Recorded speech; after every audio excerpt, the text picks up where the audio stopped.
So, first of all, the usual call to action: if you support if you like what you see, consider supporting the channel at patreon.com/shorenoan42. Uh, and moving on from there, because as you can see, I'm not exactly cheerful about what I'm about to wade into. But anyway, when I originally started doing this, doing commentary on the current Trump regime, I first called it MAGA deprogrammed, and then I wanted to call it MAGA madness refuted, because I thought I was going to have to make like a case. I was going to have to compile evidence to support my point. And in a little over 5 weeks into the new administration, we are now reaching a bubbling over crisis point at every single on every single side. And in regards to that, I thought about this message that I got 3 weeks ago from I posted something on my community tabs about Elon getting access to all of our data, all of our info and everything. And someone called McDinkledorf MD writes to me and says, "Did you see where the list of millions of taxpayer dollars go to Sesame Street, Iraq, and Politico? What are your thoughts on this? Can it be true that Elon sucks and the Dems are also incredibly shady?"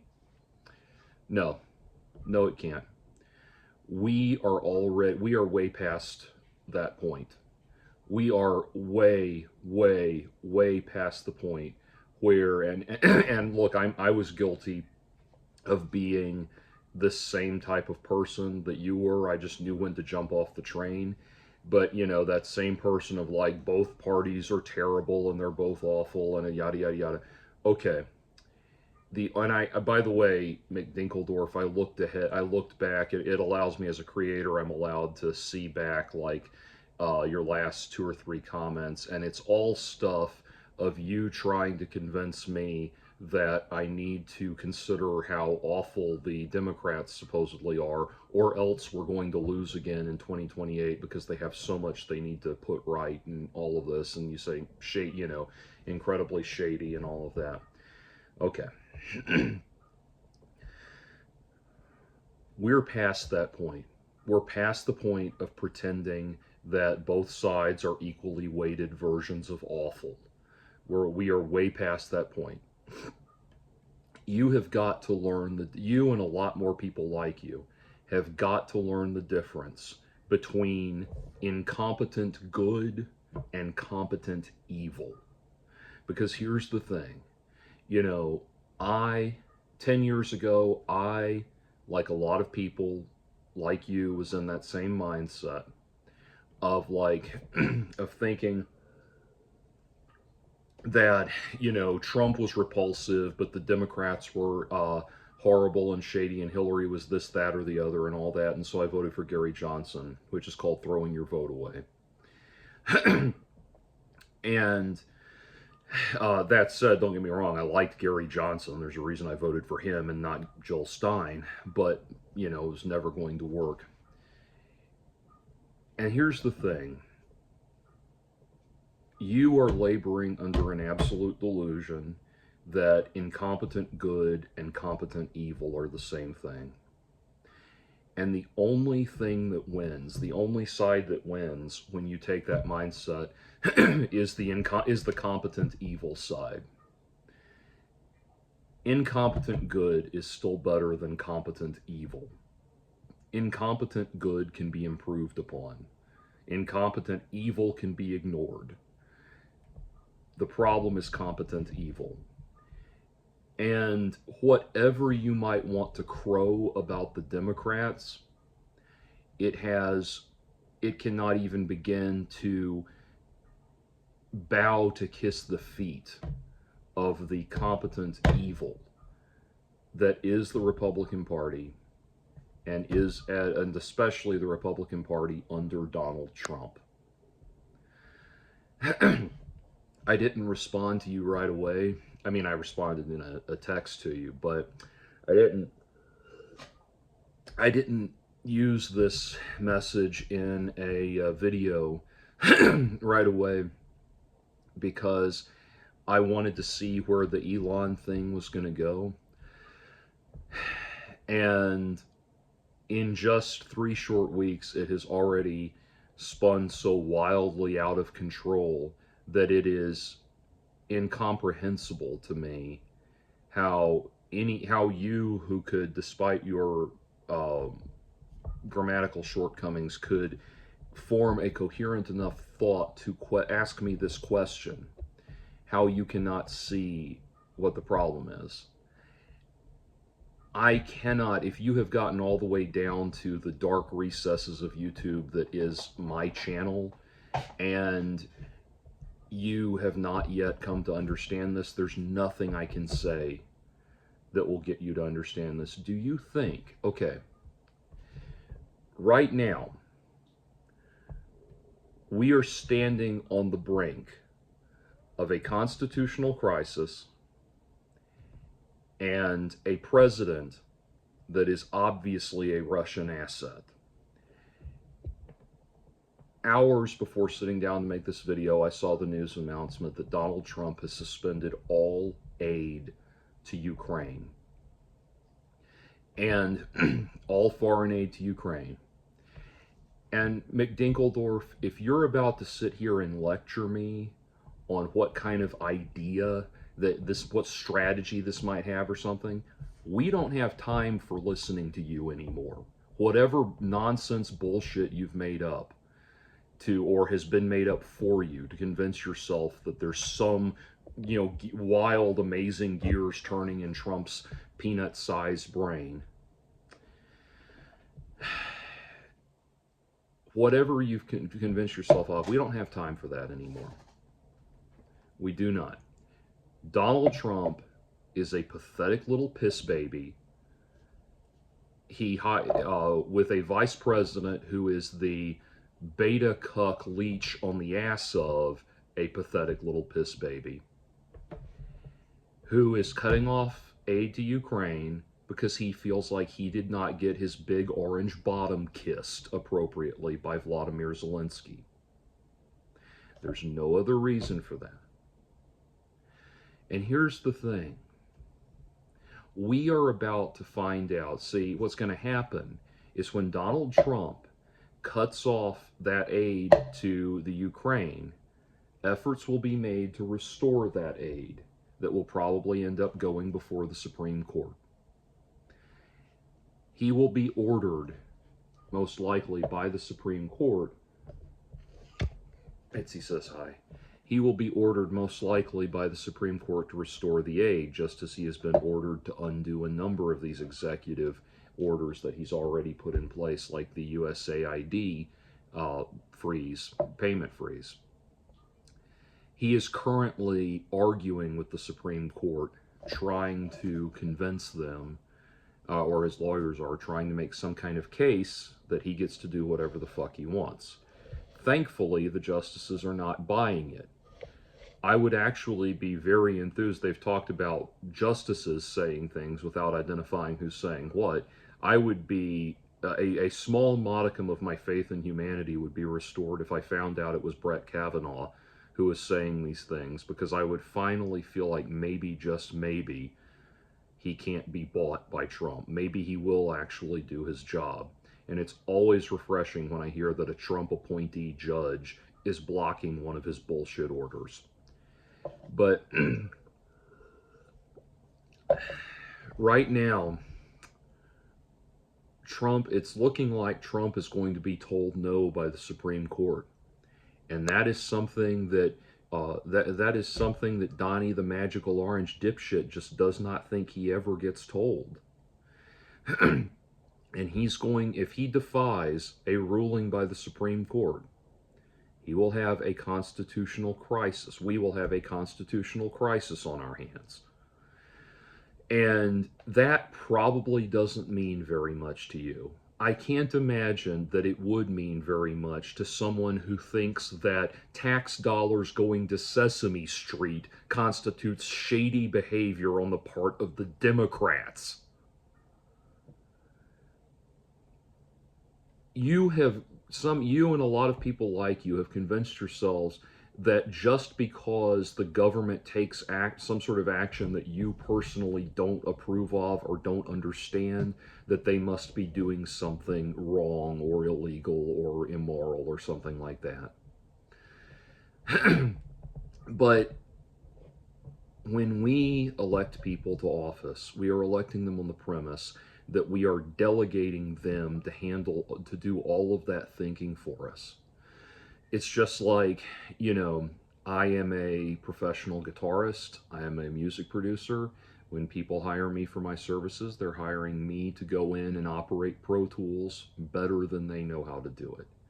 By the same token, we are hiring the people with our elections, with our votes, are hiring these people to go in and do this job that they know how to do better than us. That is the whole premise. You hire a plumber because you want someone that knows this job better than you. On and on it goes. And this is the fact that you see fit to draw such an equivalency indicates how little you understand about this job that's being done. Pardon me. In one of your earlier messages to me, one of your earlier comments, you wrote this: the left need to learn that they aren't the rebels they once were. They're the machine now. I don't think Republicans are a whole lot better, but the left needs a strong heel turn and to really think about what people want and what people need. When people were saying they felt unsafe, the left leaned in to abolish the police. Concerned about the border, let's open it up. I want the left to be good again, but they aren't. 70 million people aren't Nazis, racists, and misogynists, and that sort of name calling will cost you in 2028 too. I respect your opinion, Jordan. I agree with you on 90% of the stuff you say, but I feel like you've been had. It's easier to fool a man than convince him he's been fooled. That last part right there applies to you, not me. But like this thing about abolish the police, well, better yet, let's use the border. I don't want to dwell on all of your points, but use the border. That thing about the border, okay. Kamala Harris, throughout her campaign, presented very coherently, very simply, and very directly how the Biden administration did a better job on border security than Donald Trump did. And I know that probably just threw a monkey wrench in your brain because you thought, but Donald Trump is strong on the border. He said so. And I'm sorry, but no, he's not. He's not strong on anything. Then Kamala Harris also pointed out that the Biden administration had a very solid border policy on the table, that Trump pressured his cronies in Washington while he was out of office, pressured his cronies in Washington to kill so that he could run on the premise that the Democrats are soft on the border. The whole idea that the Democrats are soft on the border is something that was propagandized to you. The fact that you think that means that you are thinking exactly what Donald Trump wanted you to think. And you have the gall to come tell me that I'm the one that's been fooled here?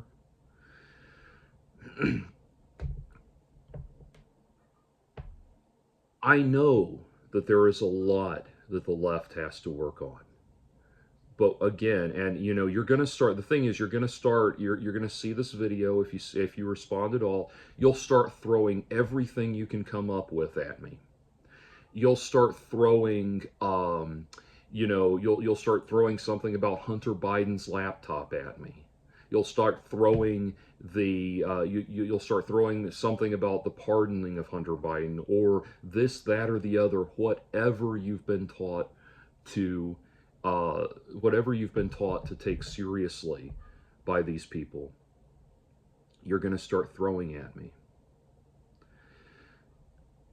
And what you need to do is stop and take a long, long look at how every single time the Republicans do something to you that they have taught you to be afraid of the other side doing to you, you don't seem to care.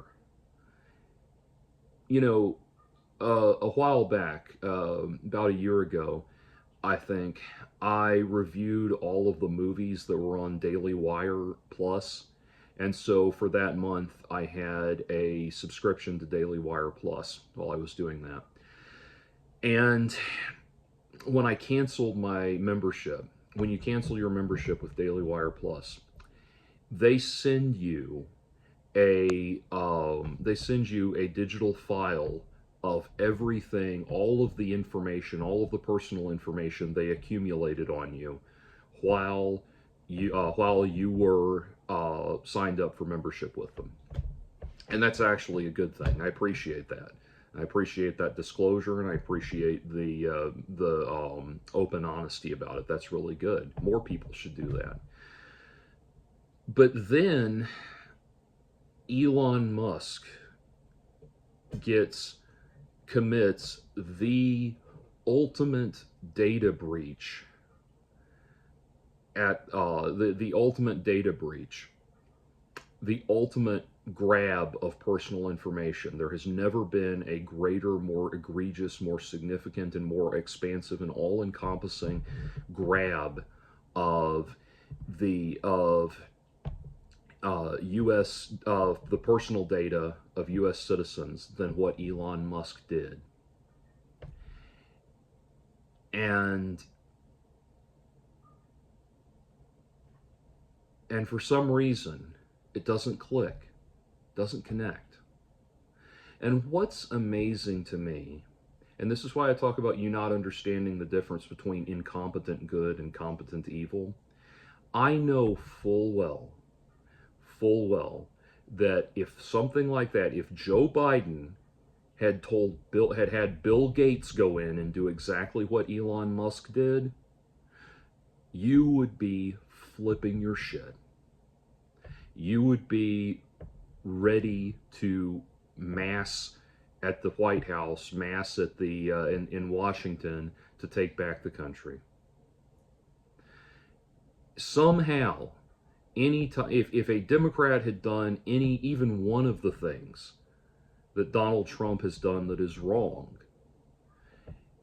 you would have known instantly how wrong it was. And what's happened here, the reason, it's amazing to me. Think about this.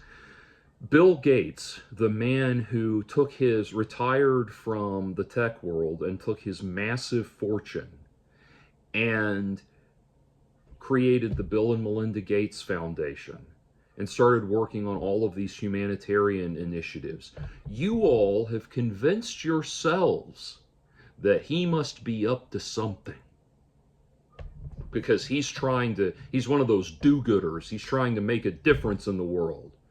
What's he up to? He must be up to something. And that's exactly the Republican conservative mindset that Donald Trump feeds off of.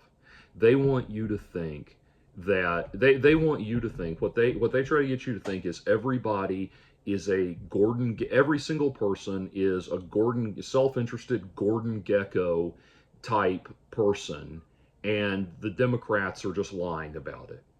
And they want you to believe that, because then you will believe a secondary lie, which is that you will start to think, as you clearly do, that they have the moral high ground, because at least they have the refreshing decency to be honest about being scum-sucking Gordon Gekko, self-interested, fuck you over type people. They are gambling successfully on you finding that honesty to be refreshing. One of the most horrible people I have ever known in my life, someone who believes everything coming down the pipe from Donald Trump and the Republicans, once told me something very interesting. Las Vegas is the only honest city because they say they're going to rip you off and then they do. That is the mindset. That is the mindset that you are buying into. When you think that the Republicans have the moral high ground over the Democrats, you are buying into the idea that unfettered cynicism is morally superior to living in denial or something like that. It's like Oscar Wilde said, a real friend is someone who stabs you in the front. That kind of thing. You think because these people are telling you they're going to fuck you over, they must have the moral high ground. And for that reason, you who live in fear, you who live in abject fear of Donald Trump, I'm sorry, of Bill Gates, who live in abject fear of Bill Gates putting microchips into vaccines, which is a fiction wholly cut from whole cloth by Alex Jones and Ben Garrison and a lot of fringe lunatics like that. You regard that with suspicion, even though there's no merit behind it whatsoever. And then when Elon Musk, the man who is openly working on chips, microchips to plant in people's brains, goes and acquires 100% of your personal data from the one place in this country that it was supposed to be safer than anywhere else from private acquisition, you cannot see the problem. Your mind is reeling like right now. I know what's going on in your head. You're doing everything in your power to avoid seeing that contradiction. You're like Job at the end of Lawnmower Man, where he's hitting every single possible exit, and they're all going, access denied, access denied, access denied. Access. That's it. That's where your mind is at right now, because you're wrong. That's the problem. That's what you have to sit with. That's why every tunnel that you're touching in your Job cyberpunk lawnmower or cyberspace lawnmower man world is going access denied, access denied, access denied, access denied.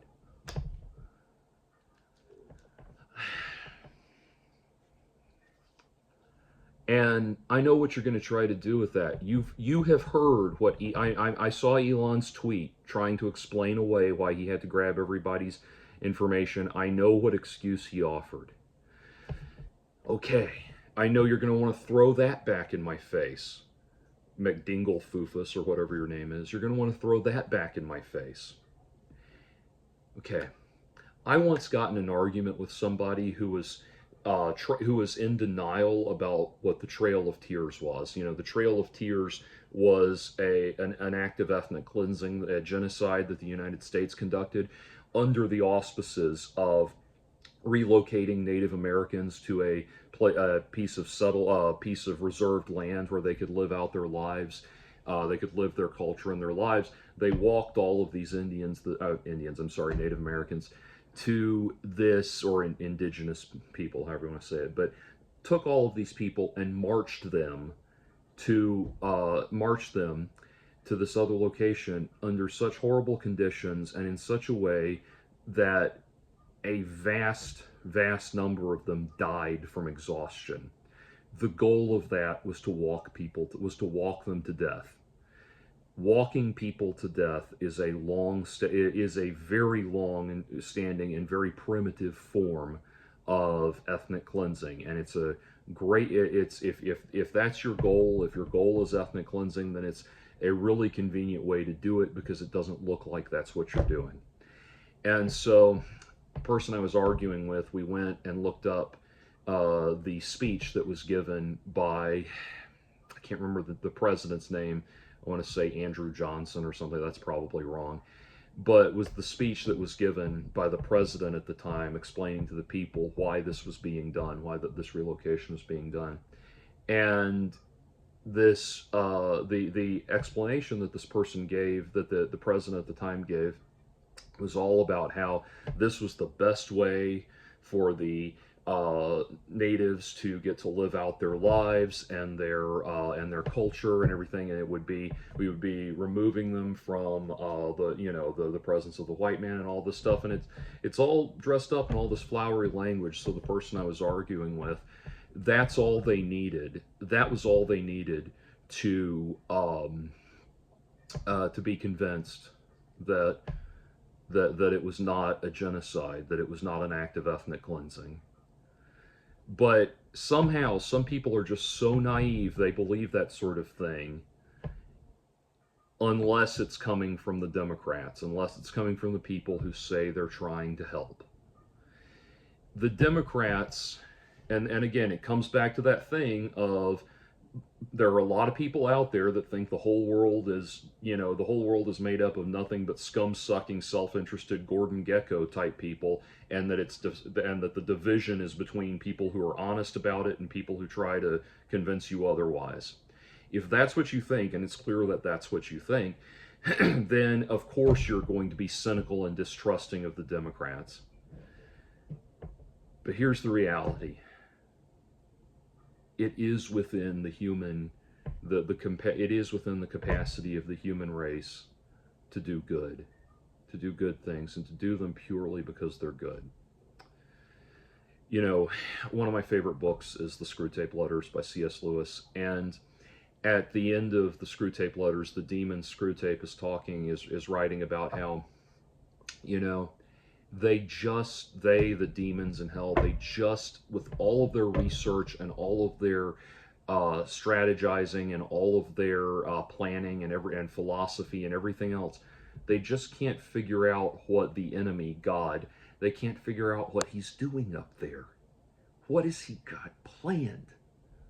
What is it? And what they can't believe, what they don't understand, is that it really is it really is the motivation of love. And that motivation has to be chosen. It's very easy to fall into the mindset of everyone's trying to fuck everyone over, and the moral high ground goes to the people who are honest about it. It's very easy to fall into that mindset. But it is possible. It is truly possible that there are people out there that want to do good. And so whatever, when these these conservative voices, and I say this as a recovering Daily Wire addict, when these conservative voices tell you about all of these horrible plans that the Democrats have, they're coming to the conclusion that this is what they're doing because they cannot fathom, even as they claim to be Christians and present a concept of Jesus Christ that sounds more like Darth Vader meets Julius Caesar than anything Jesus Christ was actually about. But the reason they come to these conclusions is because they cannot believe, they cannot accept, they cannot believe that the people on the left that they oppose are genuinely motivated by good intentions, and those good intentions just sometimes don't work out right. They can't believe that. So, for example, when the trans debate, the whole thing about transgenderism has become a left-right discussion. It should not be a left-right discussion. It should a left-right discussion. It should be it's I don't want to get into the specifics of that argument, but the thing is, if you listen to how the Matt Walshes, the Michael Knowleses of the world, and all of those people talk about the transgender thing, they will tell you that it is a war on tradition. It is a conscious and intentional war by the postmodernists on traditional American values, traditional family values, to enact some sort of neo-Marxist, cultural Marxist agenda that has been brewing in the background since World War II, and that by adhering to the tenets of Michel Foucault and stripping down the clearly defined boundaries of men and women, they are furthering the the neo-Marxist agenda of making children into prey animals for sexual predators and mutilating children in a sort of demonic sacrifice and all this stuff. And this is, I'm not exaggerating any of this. This is what they put on the table. And what they can't get their heads around, and what would actually strengthen their argument if they could get their heads around it, is that the Democrats, the only reason the Democrats are getting on board with the whole trans thing is because they think they're doing the right thing, and they're actually just creating problems thinking they're doing the right thing.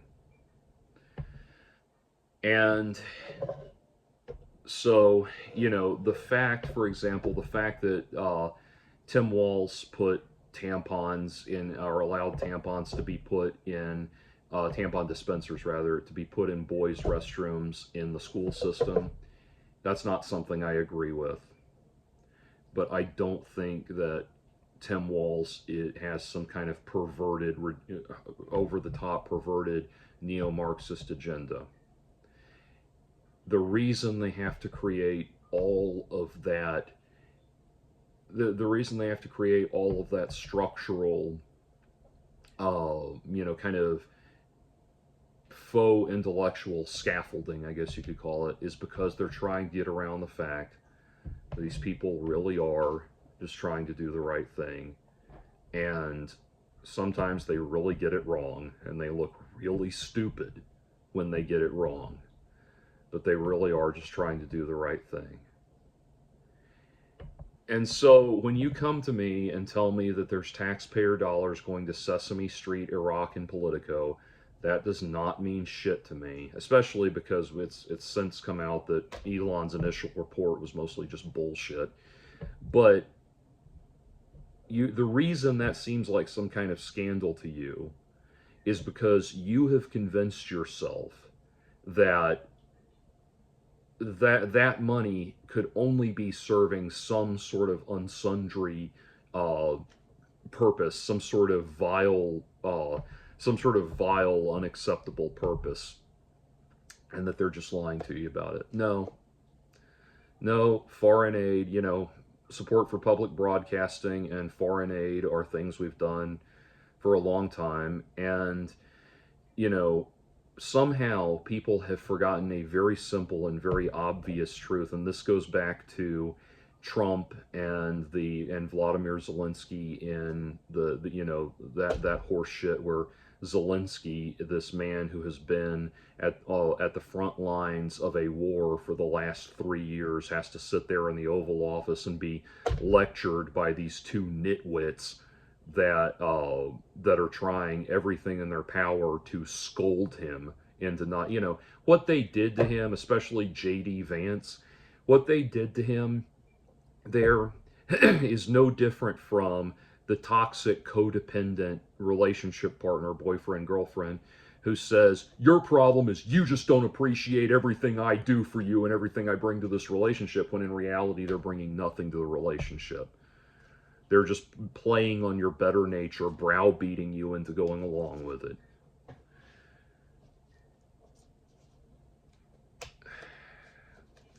Vladimir Zelensky did not give Trump and J.D. Vance the response they deserved that day, and that is to his credit. But to his ability to choose the high ground.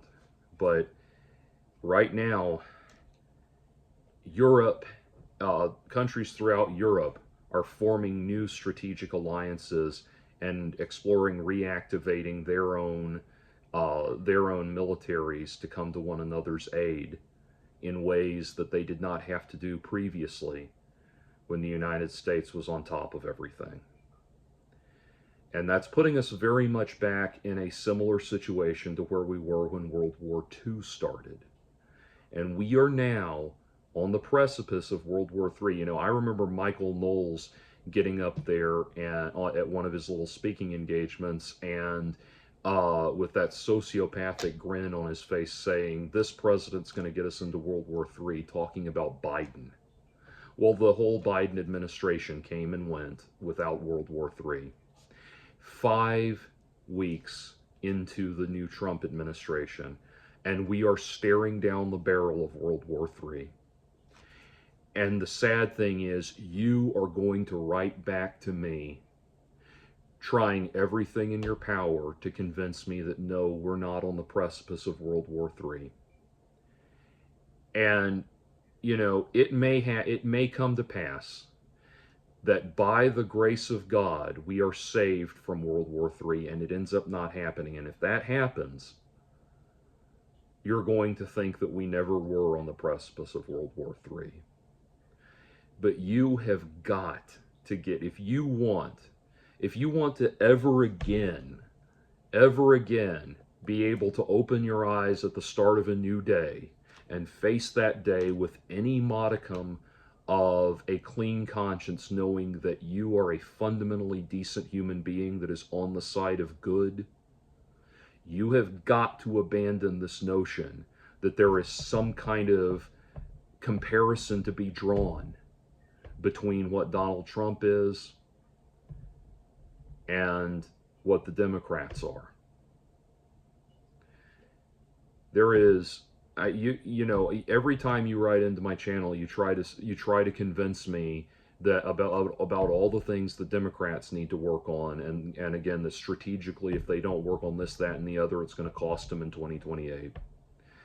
Motherfucker, we as a planet may not see 2028 if Trump is not dealt with. You are trying to convince me that a 24-hour head cold is comparable to stage 4 pancreatic cancer.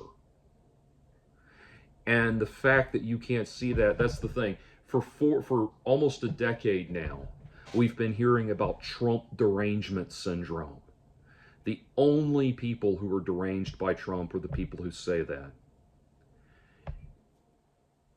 And you have to understand, again, I've said it before and I'll say it again, the people who talk about Trump derangement syndrome, they're not good people. These are the people, the Trump derangement syndrome people are the ones that they molested their little sisters in childhood, they set fire to cats, they are demented, disgusting, awful people.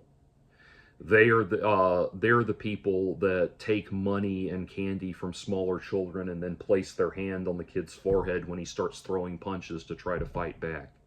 That's the people that say Trump derangement syndrome. If you are listening to anyone that uses that expression, you need to disabuse yourself of the idea that you have any capacity to evaluate the moral character of your fellow human beings. Because the only thing that could be called derangement syndrome with regards to Trump is the idea that people could still be supporting him at this point. Those are the deranged people. The rest of us are experiencing what could be described as long-term Trump clarity syndrome or something like that.